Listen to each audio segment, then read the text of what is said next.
¿Alma es un nombre masculino o femenino? ¿El hallazgo que reafirma el Libro de Mormón? Bienvenidos a este espacio de análisis sobre las evidencias del Libro de Mormón. Hoy vamos a desglosar una de las historias más fascinantes de la arqueología bíblica y cómo un pequeño detalle, que durante más de un siglo fue motivo de burla, terminó convirtiéndose en una de las pruebas más contundentes de la autenticidad del registro que tradujo José Smith. Para quienes no están familiarizados con el contexto, el Libro de Mormón presenta a dos de sus figuras más prominentes, un padre y un hijo, con el nombre de Alma. Estos hombres fueron profetas y líderes políticos fundamentales en la narrativa del libro, que abarca desde aproximadamente el año 150 a.C. hasta el 70 después de Cristo. Puedes encontrar sus historias en libros como el Libro de Mosía o el Libro de Alma, específicamente en pasajes como Mosía 17 y Alma 1. Ahora bien, aquí es donde comienza el conflicto histórico. Desde la publicación del Libro de Mormón en 1830, los críticos de José Smith se lanzaron al ataque con un argumento que parecía irrefutable. Decían que José, en su ignorancia, había cometido un error de principiante. El nombre Alma, en latín, significa nutricia o bondadosa, como en la expresión alma mater, y es un nombre estrictamente femenino en el mundo occidental. La crítica era feroz. ¿Cómo es posible que un profeta hebreo en la antigua América tuviera un nombre de mujer latino?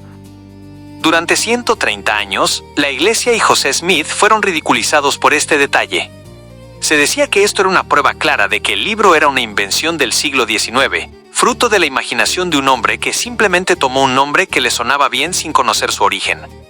Los críticos afirmaban con total seguridad que el nombre Alma no existía como nombre masculino en el antiguo Israel ni en ninguna cultura semítica.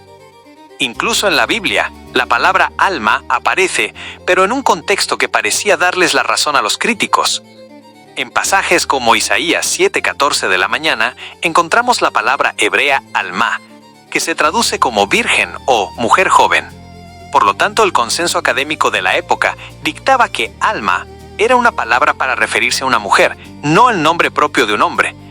Sin embargo, la historia dio un giro cinematográfico en 1961.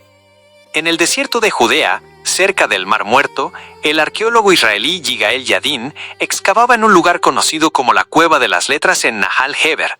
Allí, entre objetos de la revuelta judía contra Roma del siglo II d.C., encontró un fajo de documentos legales. Uno de ellos, catalogado hoy como el Papiro 5/6 Gef 44, era un contrato de arrendamiento de tierras. Al descifrar el texto escrito en hebreo misnaico, los arqueólogos quedaron atónitos. El documento mencionaba a los testigos y participantes del contrato, y allí, grabado en el papiro antiguo, aparecía el nombre Alma, hijo de Judá.